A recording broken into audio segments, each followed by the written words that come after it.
Ingkang kula hormati para alim, para ulama, para sesepuh, para bini sepuh, tokoh masyarakat dan dusun bener desa Retno, Kecamatan Singosari. Sebelumawon ingkang rawuh termasuk para peserta KKN dari Maulana Malik Ibrahim Malang. Alhamdulillahirabbil alamin. Dalu menika kita saged numpang teng majelis ingkang penuh barokah menika di Masjid Baitul Mutasaddiqin. Mugi-mugi ngempal kula panjenengan ini adalah satu miniatur kelak kita dikumpulkan oleh Allah di surganya. Amin ya rabbal alamin. Shalawat dan salam mugi tetap terlimpah curahkan kepada junjungan kita Nabi besar Muhammad sallallahu alaihi wasallam. Karena atas jasa beliau, risalah yang dibawa oleh beliau, kita menjadi tahu jalan dari kegelapan menuju yang jalan yang hak, yaitu minal dhulumat ilan nur. Para rawuh sedaya ingkang kawula hormati, niki nun sewu dalu menika insyaallah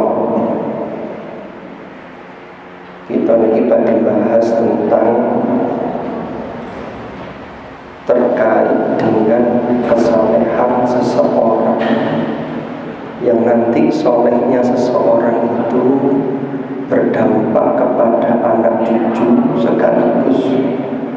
Ini yang harus kita usahakan. Para rawuh, para hadirin dan hadirat rahimakumullah. Sebenarnya kalau ini kalau di WA kali rencang-rencang KKN itu diparingi tema tentang parenting. Nggak boleh ningali audio ini sepuh-sepuh ini supaya butuh-butuh dan ditutur tentang parenting buatan cocok nih. Mestinya kalau saya suka tentang parenting dengan sudah banyak makan asam garam. Bahkan saat ini pulau Walik mau. Jadi bukan bagaimana mengusahakan anak yang soleh, tapi kita mensolehkan diri kita agar dampak kesolehan itu untuk anak cucu kita. Kan dibalik nih, karena dua-duanya ini saling terkait.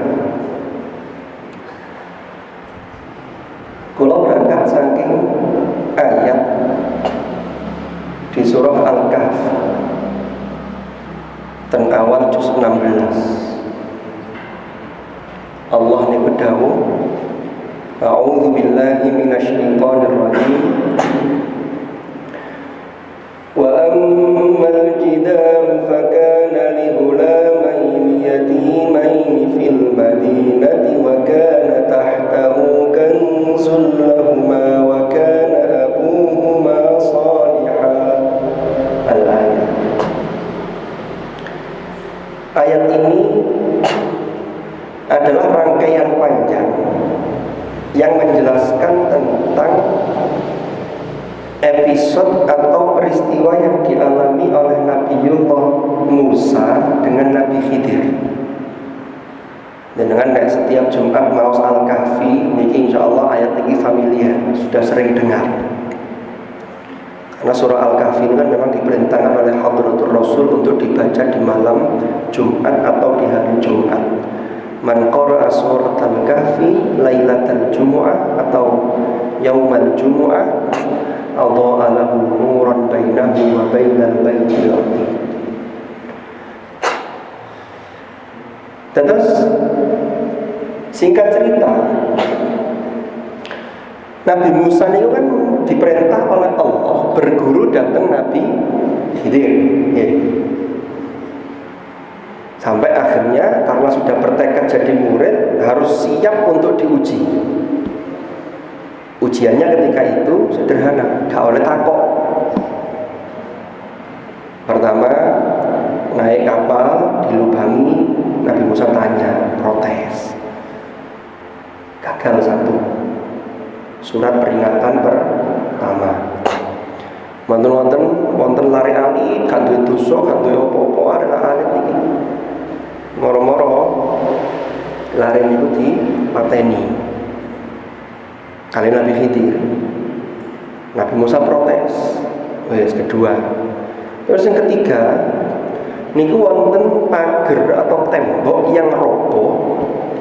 Yang pager atau tembok yang roboh itu berada di satu perkampungan yang ketika Nabi Musa dan Nabi Khidir masuk ke perkampungan niku sakjane boten diterami kali wargae. Jadi tidak disambut sebagai tamu, minta air putih saja tidak dikasih. Lah kok ternyata ada pagar yang roboh kok didekno. Nabi Musa protes mari. Wes telu. Barulah setelah itu singkat cerita 3 hal ini dijelaskan oleh Nabi Allah Khidir kepada Nabi Musa. Lalu langsung ke yang ketiga lagi. Yang ketiga, nopo kok tembok atau pagar sing roboh niku didukno kali didekno diperbaiki kali Nabi Khidir. Padahal warga itu di situ sudah tidak respon, sudah tidak respect, sudah tidak menerima. Makanya Nabi Musa protes. Lah wong warga niki wis kok. Apa kok sombong men kate dandani pager di desa iki ngoten lho. Ternyata penjelasannya nopo? Wa ammal jidar. Ini fakana li gulamaini yatimaini fil Madinah. Ini pagar ini sebenarnya adalah miliknya 2 anak yatim yang sudah ditinggal wafat oleh orang tuanya. Yang mereka ini tinggal di kota. Jadi tidak tinggal di desa situ. Ternyata apa? Wa kana tahtahu kanzul lahum. Di bawah pagar itu ada harta simpanan bagi keduanya. Zaman singan niku para rawuh. Nek nyimpen harta simpanan iku nggih diwadahi peti dipendem. Saya gak konangan uang. Karena zaman dulu ndak ada deposito, tabungan emas, pegadaian wonten. Lah sehingga itu jenenge harta wujud fisik. Makanya dulu ketika sahabat Rasulullah niku berhijrah dari Makkah ke Madinah, tidak boleh bawa apa-apa nih kosongan pun, hartanya ditinggal sedoyo. Ini perjuangan sampai kata semua. Nah, yang menarik lanjutannya ini, di bawah pagar niku atau tembok itu, niku ada harta simpanan yang itu punya anak yatim. Terus ada yang menarik, ayat Al-Quran mengatakan begini, wa kana abuhuma sholihan. Wong tuanya arek loro itu adalah orang saleh. Ini yang akan kita bahas. Kula kutubaken saking tafsir Ibnu Katsir. Tafsir Ibnu Katsir ini nama tafsirnya Tafsir Al-Qur'anil Azim. Kalau sing betul kitab ini kitab Adabul Alim wal Muta'allim. Tiba materi ini kurang cocok kalau ngalih niki mawon. Karena niki mangke terkait hakul waladi ala walidi. Itu mangke kita selipkan dikit-dikit mawon. Nah, tentang tafsir Ibnu Katsir wonten penjelasan ngeten para rawuh. Sa'id bin Jubair itu meriwayatkan satu riwayat dari sahabat Abdullah ibnu Abbas. Mengomentari ayat ini ada riwayat begini, hufidha bi salahi abihima. Jadi 2 anak ini, anak yatim ini, anak ini dijaga dan terjaga itu disebabkan karena kesolihan bapaknya, bapak kedua anak ini. Lanjutannya, walam yudhkar lahu ma salahun wa taqaddama annahu kana al-abu sabi. Yang menarik ini, wa taqaddam annahu kana al-ab as-sabi. Jadi ini ternyata kalau dalam riwayat Ibnu Abbas niku bukan bapaknya nyel yang solih, langsung solihnya itu yang kemudian dampaknya ke anaknya ini. Tapi ternyata di sini disebut al-abu sabi. Apa al-abu sabi ini? Bapak yang ketujuh. Apa maksudnya yang ketujuh? Oh, bapaknya apa itu? Bukan. Al-abul awal bapak, al-abu tsani kakek, al-abu tsalits mbah buyut, al-abur rabi canggah bahasa Jawa gitu. Al-abul khamis napa dhuwure canggah. Mboten apal kok uduk-uduk sewur, gantung sewur. Niki sampai 7, berarti 7 turunan ke bawah niku dampak kesolehan mbahnya ini masih bisa berdampak positif kepada keturunannya. Nah, saat ini niku kata tiang niku nun sewu niki fenomena. Kulo kok yakin sangat yakin tidak ada seorang bapak pun, tidak ada seorang ibu pun, tidak ada seorang kakek atau nenek pun yang tidak ingin punya keturunan yang tidak soleh. Mesti semuanya ingin soleh. Cumannya ini sing kathah niku arek tok disolehno tapi lali untuk mengupgrade dirinya menjadi soleh. Ada ngaji nih, mama ngotot bahaya tuh bapak ngaji nih, tapi bapaknya orang tahu ngaji. Tapi lewat mutus ngaji, bapaknya ngaji, ya jangan ambil saya. Niku lari niku, umpama lari alit. Saya ini jangan menggok-menggok didik. Ini kapan-kapan dia akan mengenang, oh, mbah kula ben orang yang begini. Mbah saya dulu orang yang taat ibadahnya.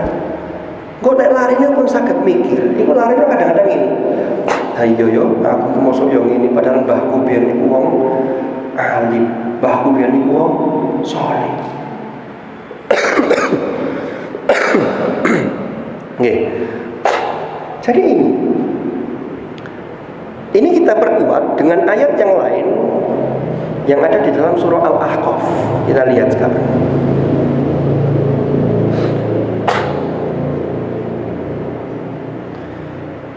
Dan surat Al-Ahqaf niku Allah dawuh,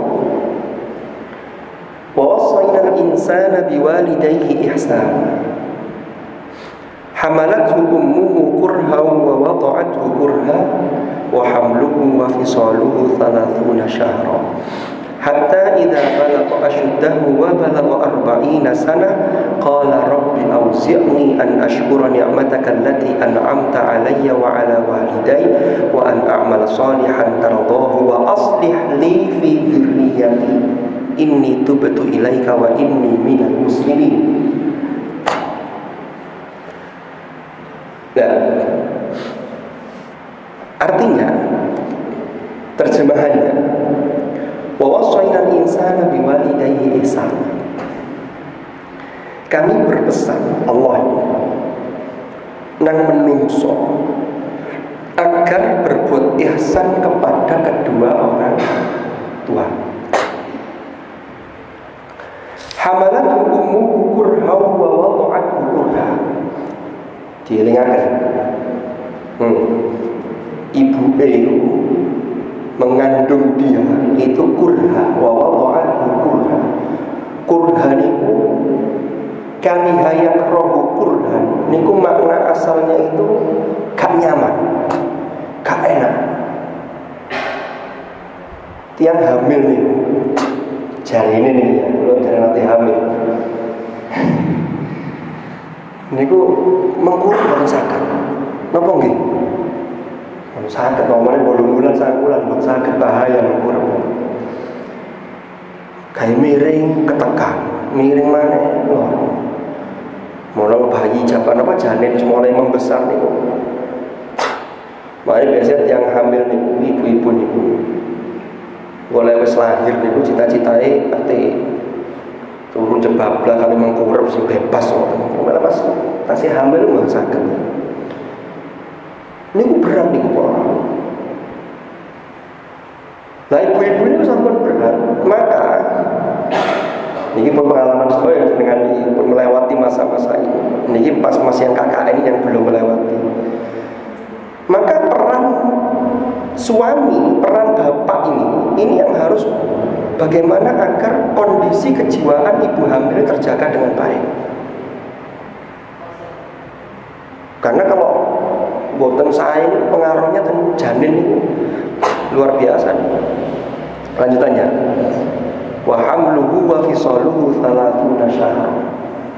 Jadi masa kehamilan sampai masa penyusuan itu sekitar 30 bulan. 30 bulan ini hitungnya ngeten. Menyusui itu kan wal walidatu yurdi'na auladahunna haulaini kamilaini liman arada an yutimma radha'an kan 2 tahun. 2 tahun kan 24 bulan. 30 kurangi 24 pinten? 6. Berarti usia kehamilan paling sedikit itu 6 bulan. Makanya kata Imam Syafi'i, usia kehamilan 6 bulan itu baru bisa dinisbatkan pada bapaknya. Kalau kurang dari itu tidak bisa. Kok lahir 1 bulan? Nah ini berarti ada sesuatu sejak akad nikah nggak beres, kan begitu. Makanya ini dari ayat-ayat ini. Lanjutannya, hatta idza balagha ashuddahu wa balagha 40 sanah. Jadi orang kalau sudah mencapai kematangan, sudah mencapai 40 tahun, kemudian dia berdoa. Bukan misalnya santai mawon. Nek kula mung saged soalnya kelemik ya, kelemik kali kecapan kan lewat. Nek jenengan saged kok santai mawon. Saya mboten duwe. Monggo. Niki mboten di anu yo tengah iki. Mboten sendahar mungkin. Lah usia 40 tahun niku orang niku biasanya mencapai kesadaran. Biasanya. Niki lek mas-mas mbak-mbak sing kakek dereng 40 tahun. Niku kadang-kadang kok arek durung 40 tahun ono sing wis sadar, ono sing durung. Urip kok aja cowo, aja suwe wae 40 tahun. Nomane tiyang sepah pun mboten wonten niku kadang-kadang 40 tahun yang itu merasa aku ben opo ya bekti sing wis tak kekno nang wong tuwa. Niku terasa. Makanya ketika 4 bulan dongane napa? Niki jenengan lihat rincian doa ini yang menarik di dalam Al-Qur'an. Rabbi auzi'ni an ashkura ni'mataka allati an'amta 'alayya.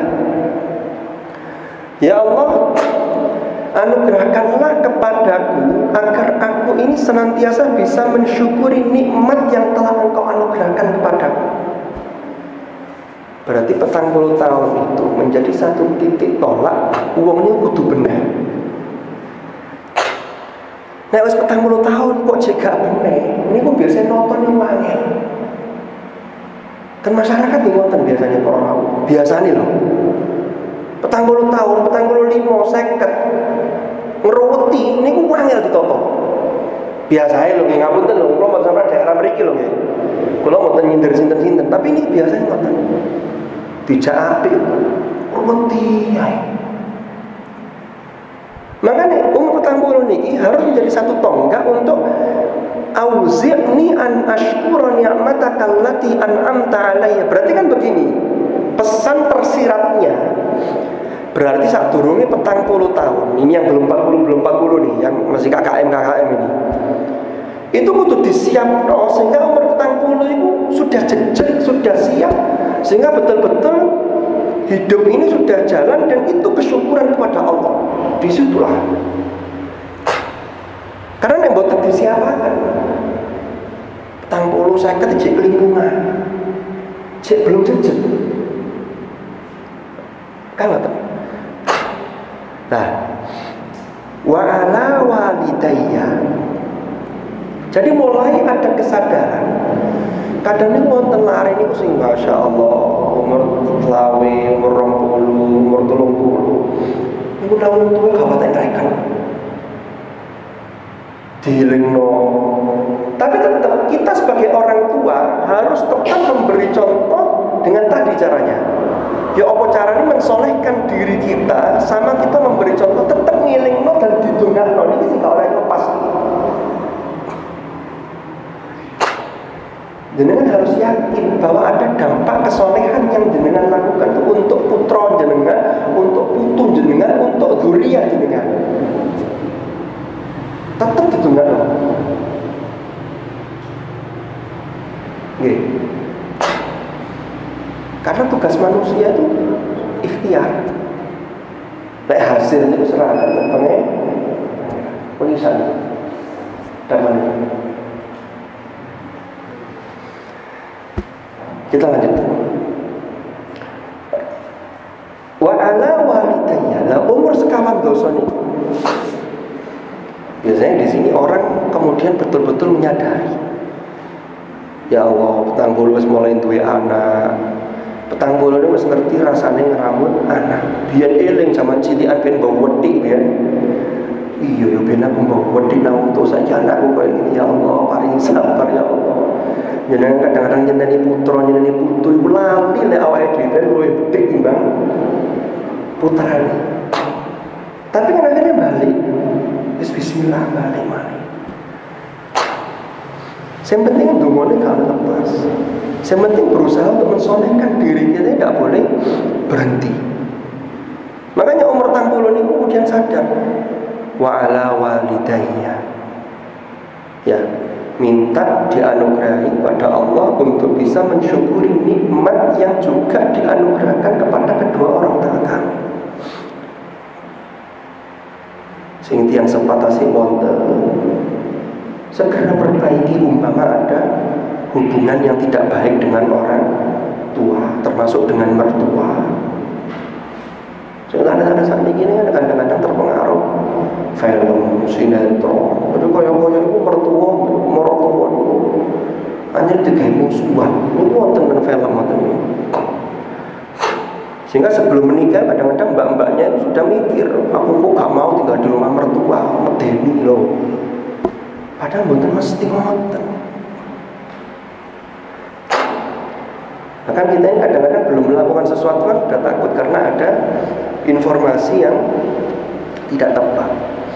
Padahal dalam Islam itu kan ketika seseorang itu berkeluarga maka itu penyatuan dua keluarga besar. Dan seterusnya. Kalau yang sempat sudah betul-betul maka jangan lupa terus kirim doa, kirim Fatihah. Ini adalah dalam rangka mengkoneksikan, menyambungkan hubungan batin kita dengan orang tua dan mbah-mbah kita.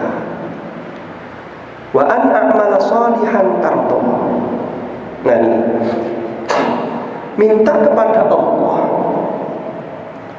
agar dianugerahi bisa melakukan amal soleh yang diridhoi oleh Allah. Jadi umur sekawan dosa ini merasa lek wong 40 kok cenderung sadar ini bahaya. Ngomongnya 40 lebih, saya gak 40, aku 45 loh tambah nemen.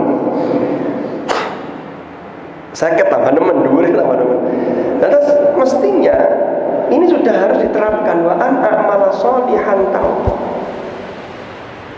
Di ayat ini ada kata-kata wa an a'mala sholihan tardo. Minta dianugerahi oleh Allah bisa beramal soleh yang engkau ridhoi. Napa wonten amal soleh sing mboten Allah mboten ridho? Wonten ketoke soleh tapi Allah ndak ridho. Ketoke soleh. Contoh wonten oknum korupsi sekian miliar. Maros 500 juta digawe bangun masjid. Waduh ngomong sepeneng, ini amal soleh di masjid. Ketoke amal soleh. Tapi dalam proses perolehannya, apakah ini tardo atau tidak? Wallahu a'lam. Apa sih mboten?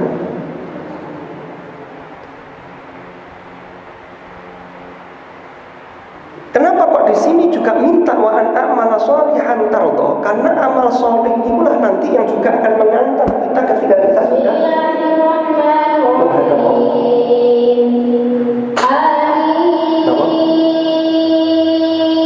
Ini menjelang Isya nih.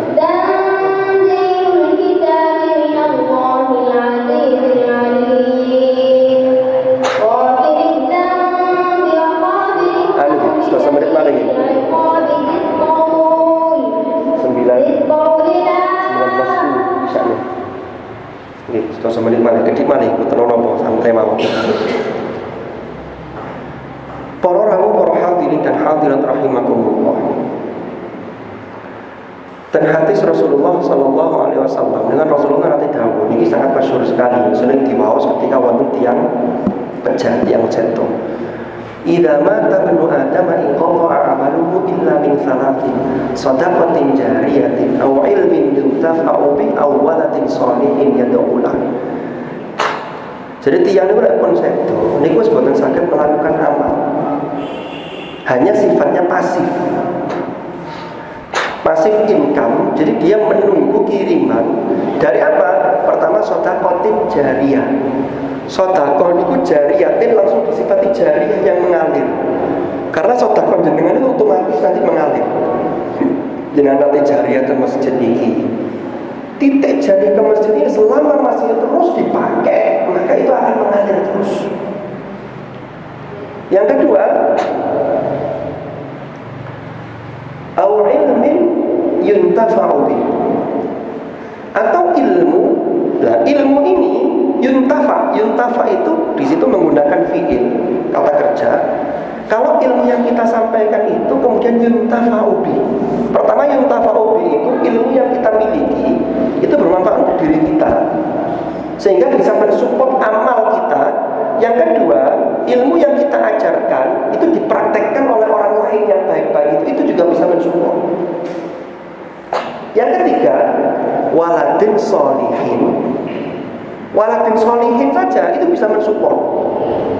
Ditambah ya do'ula, tambah demen.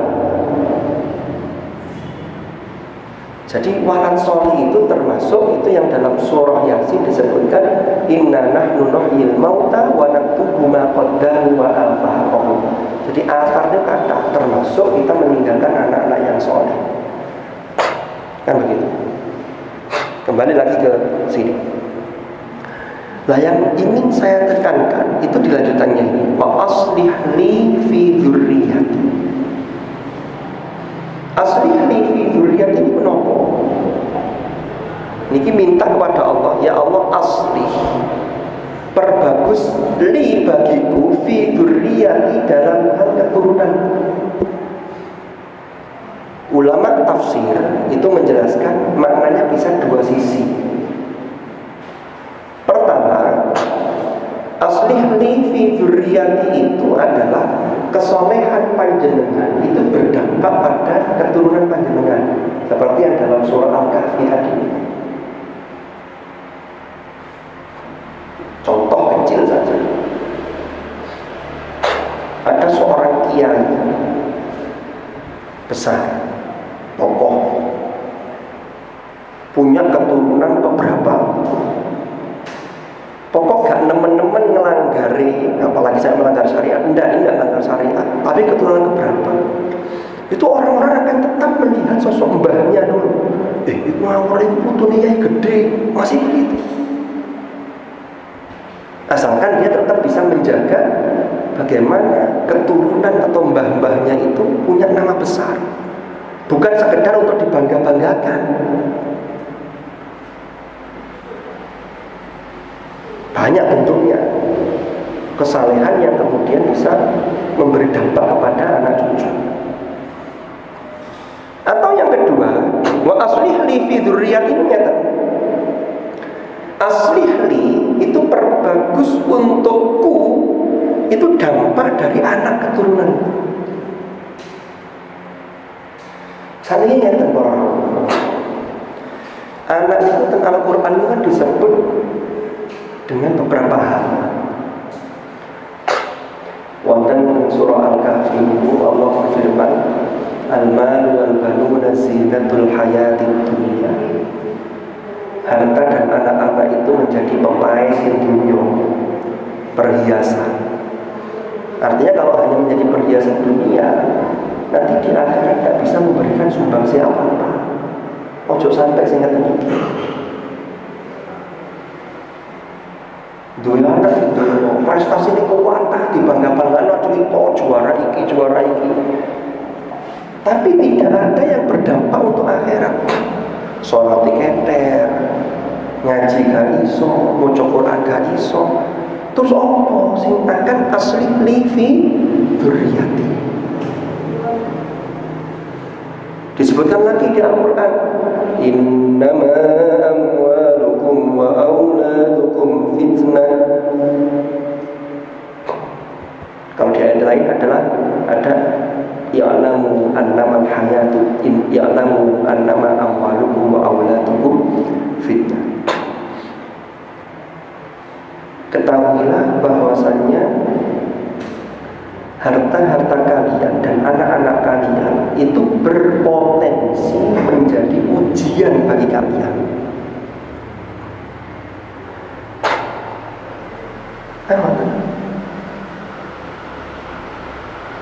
Makanya jangan sampai kalau dalam surah Al-Munafiqun, ya ayyuhalladzina amanu la tulhikum amwalukum wala auladukum an dzikrillah. Jangan sampai harta kalian dan anak-anak kalian, baik anak-anak kandung atau anak buah atau pengikut atau follower. Kalau sekarang bahasa sekarang follower gitu, medsos itu jangan sampai menjadikan kalian lalai terhadap mengingat Allah. Karena kalau ada yang melakukan itu, wa may yaf'al dzalika fa ulaika humul khasirun. Maka mereka adalah orang-orang yang rugi. Jadi anak itu satu sisi memang jadi anugerah, tapi kalau memanagenya kurang tepat, itu juga bisa menjadi fitnah. Tiang betul gak ada putra itu susah, tapi dua anak itu ngerson itu betul perjuangan, baik zahir maupun batin. Jangan gak ada wayah, gak ada putu, ini betul tetap didongaaken. Karena putu pulauan panjenengan terus sampai ke bawah, itu adalah termasuk zuriyah pulauan panjenengan yang nanti akan bisa memberikan sumbangsi positif di akhirat. Itulah yang kita harapkan sebagaimana doa ini, wa aslih li fi dzurriyyati. Maka ayat ini kemudian ditutup dengan inni tubtu ilaika wa inni minal muslimin. Napa makna ini? Ya Allah, sesungguhnya kula tubtu ilaika, tobat kembali maring panjenengan ya Allah ya Gusti, wa inni minal muslimin, dan sesungguhnya aku termasuk orang-orang yang berserah diri. Berarti kata kuncinya kali ini, apapun yang sudah kita lewati di masa lalu, maka hari ini kita harus kembali kepada Allah dengan terus berusaha untuk mensolehkan diri kita dengan berangkat dari ini tubtu ilaika wa inni minal muslimin. Kalau kita mengatakan untuk satu sampai isya mawon ini pun isya nggih. Nuwun atas perhatianipun, mungkin manfaat, mungkin berkah. Wallahu muwaffiq ila aqwamit thoriq. Hadanallahu wa iyyakum ajma'in.